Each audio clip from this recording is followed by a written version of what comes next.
सर्वात प्रथम आपला आभार व्यक्त करतो की 93 हाऊस सुरू झाल्यापासून आज जवळजवळ 15 दिवस झाले. दररोज ती पुढे पुढे पुढे पुढे कधी मंत्री उत्तराला नाहीत, कधी त्याच्यावर उत्तर आलं नाही. म्हणजे मराठीला अभिजात दर्जा मिळाला, आम्ही सगळ्यांचं अभिनंदन केलं आणि आभार व्यक्त केला आणि जे आजही करतो. एक ऐतिहासिक निर्णय केंद्र शासनाने घेतला, आपल्या पाठपुरावाने घेतला, मुख्यमंत्री आणि आपण सगळ्यांनी त्याचा पाठपुरावा करून जे अनेक वर्ष आमच्या मनामध्ये, मराठी माणसाच्या मनामध्ये जे स्वप्न होतं ते आपण सगळ्यांनी साकार केलं. आम्ही तुमचं भरभरून कौतुक केलं. परंतु आता ह्या मराठी भाषेला अभिजात दर्जा मिळाल्याच्या नंतर त्याची अवहेलना कशी होते ती बघा. एक वाक्य यांनी शेवटच्या त्या ह्याच्यात खुलाशात दिलंय आणि ते आता त्यांच्या उत्तरामध्ये येण्याची शक्यता आहे. मला खात्री आहे ते होमवर्क करून आलेले आहेत आणि एवढे दिवस होमवर्क करून ते तयार असतील. नियमातल्या तरतुदीप्रमाणे एक प्रश्न किंवा एक उपप्रश्न विचारणं अपेक्षित आहे. तथापि तुम्हाला अधिकचा वेळ देण्यात आलाय, लेकिन मर्यादित मराठी भाषा असल्यामुळे. आता मराठी भाषेला मर्यादित ठेवायचं का आता तुम्ही ठरवा, मी खाली बसतो. नियमाच्या अधीन राहून. नाही, नियमाच्या आणि आपलं आदेश असा सर आखोपे. पण सभापती महोदय, तुमच्या आमच्या सगळ्यांच्या मनातला हा प्रश्न आहे.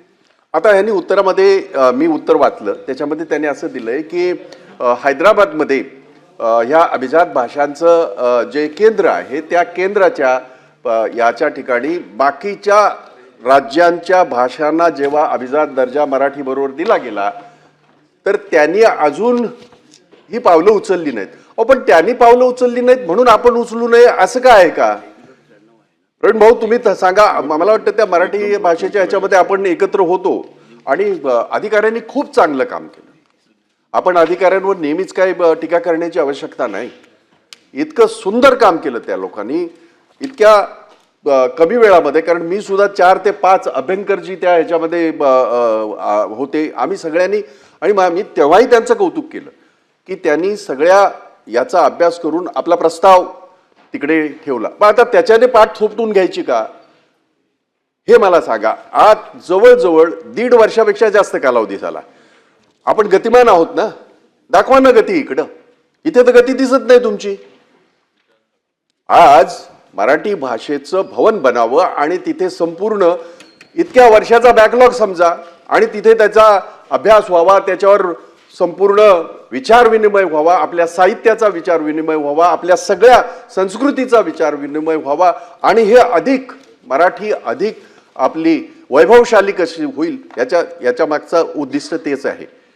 आणि म्हणून मी आपल्याला 2 नेमके प्रश्न विचारणार आहे, कारण आपलं उत्तर वाचलंय मी. एक, जो कालावधी झालाय त्याच्या बाबतीमध्ये मी वक्तव्य केलेलं आहे, पण किती कालावधीमध्ये किती महिन्यामध्ये या भवनाच्या संदर्भामध्ये शासन निर्णय घेणार आहे. आणि नंबर 2, या सगळ्या प्रक्रियेमध्ये जोपर्यंत आपण आपलं भवन उभं करत नाही तोपर्यंत केंद्र शासनाचा येणारा जो निधी आहे, कारण त्याला अभिजात दर्जाचा भाषेचा दर्जा मिळाल्यावर आपल्याला तिकडून मदत सुद्धा मिळते आणि ती आवश्यक सुद्धा आहे. ती मदत मिळण्याच्या अगोदर राज्य शासन सुमोटो याच्यामध्ये काय प्रयत्न, काय पावलं उचलणार आहे? सभापती महोदय, सन्मान्य सदस्य भाईसाहेब जगतापांनी मराठी भाषेच्या अभिजात दर्जा संदर्भातली 93 या ठिकाणी उपस्थित केलेली आहे. सर्वप्रथम आपण सगळ्यांनी मिळून देशाचे पंतप्रधान नरेंद्र मोदी साहेबांना धन्यवाद दिले पाहिजेत. ऐका ना बाई, आता तुमचं सगळं मी ऐकून घेतलेलं आहे, पण तुमचा गैरसमज कोणीतरी करून दिलेला आहे किंवा तुम्ही सचिन भाऊ नाही करणार किंवा काहीतरी अफवेवर विश्वास ठेवून, सचिन भाऊ आता ऐका ना, अफवेवर विश्वास ठेवून मराठी भाषेबद्दलचं मत आणि विभागाबद्दलचं मत या ठिकाणी मांडलेलं आहे. अभिजात भाषेचा दर्जा का मिळाला, कशासाठी मिळाला या खोलामध्ये मला अजिबात जायचं नाही. तो अभिजात भाषेचा दर्जा मिळाला, पण अभिजात भाषेचा दर्जा मिळाल्यानंतर महाराष्ट्र राज्य हे पहिलं राज्य आहे की अभिजात मराठी भाषा, भाई सांगतो ना भाई, पूर्ण सांगतो मी, फक्त मराठी भाषेवर आम्ही हिंदी सक्ती केली म्हणून राजकारण करणारे आम्ही ना, त्याला मला 2 मिनिटं द्यावी. म्हणजे मराठीवर कसं राजकारण केलं जातं हे देखील मला इथे सांगायचं आहे. पहिलं भाषेबद्दल बोलतो. आणि ज्यावेळी ती कमिटी स्थापन केली ते सुदैवानं दुर्दैवानं मी उच्च व तंत्रशिक्षण विभागाचा मंत्री होतो. माशेलकर डॉक्टर ऐका ना, दोन्ही म्हटले सुदैवाने आणि दुर्दैवाने, त्याच्यातला अर्थ समान घ्या. सुदैवानं असेल किंवा दुर्दैवानं असेल मला माहित नाही. अभिजात मराठी भाषा अध्ययन उत्कृष्टता सचिन केंद्र यांना असं म्हणायचंय की स्थापन सुदैवाने आणि दुर्दैवानं, त्याच्यातला दुर्दैवातला अर्ध घ्या आणि सुदैवातला अर्ध घ्या. आता पुढे चालू. त्याचा इंग्रजीतला अर्थ असा आहे की centre of excellence for studies in classic Marathi. हा प्रस्ताव महाराष्ट्र शासनानं पाठवला. मराठी भाषेला अभिजात भाषेचा दर्जा मिळाला, तसाच काही भाषांना अभिजात भाषेचा दर्जा मिळालेला आहे. या संदर्भामधलं धोरण निश्चितीच्या संदर्भामध्ये केंद्र शासनाच्या काही त्रुटी होत्या. त्या केंद्र शासनाच्या त्रुटी केंद्र सरकारनंच दूर करण्याचा निर्णय घेतला. त्याच्यामुळं या आमच्या एक्सलन्स सेंटरला थोडा उशीर झालेला आहे, मी मान्य करतो. परंतु बाकीच्या राज्यांमध्ये ज्या अभिजात भाषेचा दर्जा मिळाला त्याच्यानंतर महाराष्ट्र राज्य हे सगळ्यात पहिल्यांदा हा प्रस्ताव करणारं पहिलं राज्य आहे. त्याच्यामुळं अभिजात भाषेचा दर्जा मिळाल्यानंतर आम्ही काहीच केलं नाही अशातला भाग नाही. अजून सांगतो, अभिजात भाषेचे पैसे येतील त्याच्यामध्ये आपण मराठीचं जतन करू, संवर्धन करू. पण सभापती महोदय, परवाच तुम्ही विश्व मराठी संमेलनाला नाशिकमध्ये उपस्थित होता. आज कुठच्याही देशातल्या राज्यामध्ये स्वतःच्या मातृभाषेवर विश्व संमेलन होत नाही, ते महाराष्ट्रामध्ये होतं. याची देखील नोंद आपण घेतली पाहिजे. तत्कालीन मुख्यमंत्री एकनाथ शिंदेसाहेब असताना याची सुरुवात झाली आणि आजही विद्यमान देवेंद्रजी फडणवीस साहेबांच्या नेतृत्वाखाली आम्ही अतिशय दिमागदार पद्धतीने ते साजरं करतो. चौथं आणि 5वं आम्ही नागपूरला देखील जाहीर केलेलं आहे. त्याच्यामुळे विश्व मराठी संमेलनातनं काय होतं तर विश्व मराठी संमेलनामध्ये अनेक महाराष्ट्रातले मराठी उद्योजक त्या ठिकाणी येतात. जो 500चा आकडा असतो. त्याच्यामुळे मराठी भाषेचं संवर्धन आणि जतन करण्यासाठी भाई आम्ही कटिबद्ध आहोत. अजून एक तुम्हाला सांगतो, मराठी भाषा भवनचा आपण या ठिकाणी उल्लेख केला. मी कदाचित सुदैवी मराठी भाषेचा मंत्री आहे. 2013ला ज्यावेळी मी पहिल्यांदा मराठी भाषेचा राज्यमंत्री झालो त्यावेळी मराठी भाषा भवनाची संकल्पना पुढे आली. त्यावेळी देखील अजितदादा पवार हे राज्याचे उपमुख्यमंत्री होते. आणि ठीक आहे ना, पण पुढचं तर ऐका, तुमच्या सरकारमध्ये होतो पण सरकार किती गतिमान होते आता मी तुम्हाला सांगतो. धोबी तलावची जागा जिथं कधीही मराठी भाषा भवन बांधून होणार नाही अशी त्यावेळी सिलेक्ट केली गेली. त्यावेळी मुख्यमंत्री कोण होते याच्यावर मला चर्चा करायची नाही, मला राजकारणामध्ये अजिबात जायचं नाही. त्यावेळी 11 कोटी रुपये मंजूर झाले. 11 कोटीचे नंतर 17 कोटी झाले, 17 कोटीचे 49 कोटी झाले. आणि ज्यावेळी राज्य पुन्हा एकदा महायुतीचं आलं, शिंदे साहेबांचं, देवेंद्रजी फडणवीस साहेबांचं आलं, त्यावेळी 100 कोटी रुपयाचं देशातलं सगळ्यात चांगलं आणि देखणं मराठी भाषा भवन आणण्याचा आम्ही निर्णय घेतला. मात्र त्याच्यामध्ये ते सुरू का झालं नाही म्हणून मी सांगितलं की आपण चुकीच्या ब्रीफिंगवर कदाचित तुमचा गैरसमज करून दिला आहे. आपण पाहिजे तर त्या ठिकाणी जाऊ, ते सुरू झालं आहे की नाही ते पाहू. ते सुरू का झालं नाही पावसाळ्यामध्ये त्याला देखील कारण आहे. ती जमीन जी आहे ती समुद्राच्या समांतर आहे. त्याच्यामुळे फाउंडेशन मारल्यानंतर त्याच्यामध्ये पाणी येतं आणि कॉन्क्रिटिंग करायला वेळ लागत होता, म्हणून सभापती महोदय त्याला उशीर झाला. पण आम्ही तेवढ्यावर थांबलो नाही. आम्ही ऐरोलीमध्ये मराठी भाषेवर संशोधन करणाऱ्या सगळ्या साहित्यिकांची एक मागणी होती की आम्हाला उपकेंद्र तयार करून द्यावं. आणि उपकेंद्र तयार करत असताना आम्हाला तिथं राहण्याची व्यवस्था करावी किमान आम्हाला त्याच्यावर रिसर्च करता येईल. हे कधी संकल्पना पुढे आली नव्हती. त्याच्यासाठी देखील आम्ही 35 कोटी रुपये मंजूर केले. त्याच हां असू दे ना, 14 असू दे, पण आहे ना कुठचं. परत एकदा सांगतो भाऊ, ऐका, आपण ज्या उद्देशानं मराठीच्या संदर्भात चर्चा करतो ही दोन भवनं होत आहेत. ऐकून घ्या, 2 भवनं होतात. मी तुम्हाला सांगतो, तुम्ही एका भवनावर बोलताय. हा, मुख्य आणि उपकेंद्र. उपकेंद्र कशासाठी होते भाऊ, समजून घ्या, थोडं समजून घ्या. 2 केंद्र होत आहेत. तुमची संकल्पना एकाची होती, आम्ही 2 तयार करायचा सुरुवात केली. अजून एक महत्त्वाची गोष्ट सांगतो की हे राहिलं महाराष्ट्रापुरतं मर्यादित. आजच योगायोग असा आहे, तुम्ही हे 93ची सूचना आणली आणि आजच आम्ही MOU करतोय आणि 5 कोटी रुपये लंडनच्या महाराष्ट्र मंडळाला देतोय.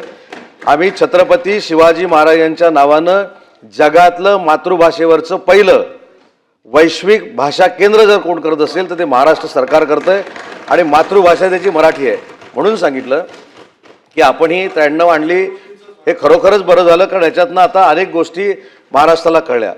दुसरी महत्त्वाची गोष्ट आहे की मराठी भाषेचा काय ते सांस्कृतिक विभाग काय होतंय भाऊ, म्हणून पूर्ण अभ्यास केला पाहिजे. मी मराठी भाषा विभागामार्फत बोलतोय. आणि शेवटचं एक सांगतो साहेब, सभापती महोदय, की आता मराठी भाषेवर सगळं झालं, त्याच्यावर अशी चर्चा झाली की मंत्री होते त्यावेळी 93ला पुढे गेली. आता दुसऱ्या नंबरची, ओ भाऊ ऐका ना, दुसऱ्या नंबरची जी 93 आहे ती 4 वेळा पुढे गेली सभासद नाही म्हणून. त्याच्यामुळं कसं आहे की कामकाज करत असताना ही नाही मी काय म्हणतोय, शेवटी आता हे नाही का, हे साहेब सार्वभौम सभागृह आहे. एकदा फक्त विधानसभेमध्ये माझं कामकाज चालू असल्यामुळे मी आपल्याला विनंती केली की 93 पुढे ढकला, कन्सल्ट झालं. पण तरी देखील फक्त मंत्री गैरहजर राहिले म्हणून 93 पुढे गेले अशातला भाग नाही. 2 नंबरची जी नगर विकासाची अतिशय महत्त्वाची फेरीवाल्यांची, मराठी फेरीवाल्यांच्या संदर्भातली जी 93 आहे, त्याचे सदस्य 4 वेळा उपस्थित नाहीत, आज देखील उपस्थित नाहीत. आता कदाचित भाऊ फोन करून त्यांना बोलवतील, पण आता उपस्थित नाहीत. आणि दुसरी महत्त्वाची गोष्ट की मराठी भाषेवर राजकारण होणे या मताचा मी आहे. उच्च व तंत्रशिक्षण विभागाचा जरी हा विषय असला भाई, तरी मी एक आठवण करून देतो, मी सरकारमध्येच होतो, मी नाकारत नाही. पण उच्च व तंत्रशिक्षण विभागाची डॉक्टर माशेलकर साहेबांची एक समिती तयार करण्यात आली की एज्युकेशन पॉलिसी 2020 जी जाहीर झाली, नरेंद्र मोदी साहेबांनी जाहीर केली, ती खऱ्या अर्थानं स्वीकारायची की नाही याच्यासाठी ती कमिटी स्थापन करण्यात आली होती. कोणी सांगितली, काय सांगितले, याच्यात मला जायचं नाही. पण त्याच्यामध्ये एक पॅरा इन्क्लूड केला गेला की मराठी जशी शालेय शिक्षणामध्ये, उच्च शिक्षणामध्ये कंपल्सरी आहे, तशी 1ली ते 12वी ही हिंदी देखील कंपल्सरी करण्यात यावी. हा निर्णय स्वीकारणारे आम्ही नव्हतो, तेव्हा मी सरकारमध्ये होतो. पण जे काही राजकारण मराठी भाषेवर केलं जातं ते कृपा करून करू नये. ती आपली मातृभाषा आहे, मातृभाषेबद्दल प्रत्येकाला अभिमान आहे. आणि म्हणून सांगितलं की मराठी भाषा भवन, मराठी भाषा भवनाचं उपकेंद्र आणि लंडनमध्ये जगातलं पहिलं मातृभाषेचं वैश्विक भाषा केंद्र हे महायुतीचं सरकार करतंय. आणि म्हणून 93च्या माध्यमातून मी एवढंच सांगतो की पुढच्या वर्षी फेब्रुवारीपर्यंत मराठी भाषा भवनाचा एक भाग आम्ही लोकार्पण करणार आहोत आणि ऐरोलीचं बांधकाम देखील फार मोठ्या पद्धतीनं, गतिमान पद्धतीनं करणार आहोत. भाई जगताप, एकच चांगल्या प्रकारे मी तुमच्यावर आरोप केलाच नव्हता, कारण आपण ही 93 पुढे कधीतरी तुमच्या मताने, कधीतरी आपल्या मताने आपण ती पुढे केली. मी त्याच्यात जात नाही. आणि होय, एक गोष्ट आहे की उगाचच ओढून ताणून राजकारण करणाऱ्यांपैकी मी नाही. जेवढी तुमची ही आहे भावना आहे, जशा तुमच्या भावना आहेत, आमच्या सगळ्यांच्याच भावना आहेत, मराठी भाषिकाच्या सगळ्यांच्या भावना आहेत. आणि म्हणून तुमचं या ठिकाणी सरकारचं आणि तुमचं मी मनापासून अभिनंदनाने कौतुक करेन की लंडन सारख्या ज्या लोकांनी आमच्यावर राज्य केलं, त्या लंडन शहरामध्ये जर मराठी भाषेचं एखादं केंद्र तयार होत असेल आणि वैश्विक केंद्र जर तयार होत असेल तर त्याचं मनापासून स्वागत तुमचं सुद्धा आणि सरकारचं सुद्धा. पण मला एक गोष्ट आपल्या निदर्शनास आणून द्यावी लागेल. आपले 5 कोटी लंडनच्या भाषेमध्ये बोलायचं झालं तर किती असू शकतात हे तुम्ही समजू शकता, मी सांगण्याची आवश्यकता नाही. आणि म्हणून त्यालाच जोडून तो प्रश्न असा राहील की आता तुम्ही फेब्रुवारीपर्यंत इथलं धोबी तलावचं जे हे आहे ते त्याचं काम झालेलं असेल असं आपण आपल्या उत्तरात म्हणाला आहात. आणि उपकेंद्रसुद्धा चालू आहे काम, असं आम्ही स्वतः जाऊ तिकडे. मी आता त्या डिटेलमध्ये जात नाही. धोबी तलावावर ही एकच इमारत उभी राहणारी नाही, हजारो इमारती तिकडे उभ्या आहेत. त्यामुळे तिथे ते समुद्राच्या याला आहेत असं जे म्हणणं आहे ते जरी बरोबर असलं तरी त्याच्यासाठी आपल्याकडे तंत्रज्ञान आहे, ते वापरून ते तुम्ही लवकर कराल असं आपण हे केलंय. लंडनच्या ह्यासाठी आपण ही जी 5 कोटीची जी आपण तरतूद केलेली आहे किंवा आपण त्याच्यासाठी जो निधी उपलब्ध केलेला आहे तो अपुरा आहे असा आमचं ठाम मत आहे. तर त्यामध्ये सुद्धा वाढ करून लंडनच्या कुठल्या भागामध्ये हे जागतिक केंद्र होईल याचा जर आपण वापर केला तर आम्हाला सगळ्या मराठी बांधवांना त्याचा आनंद होईल.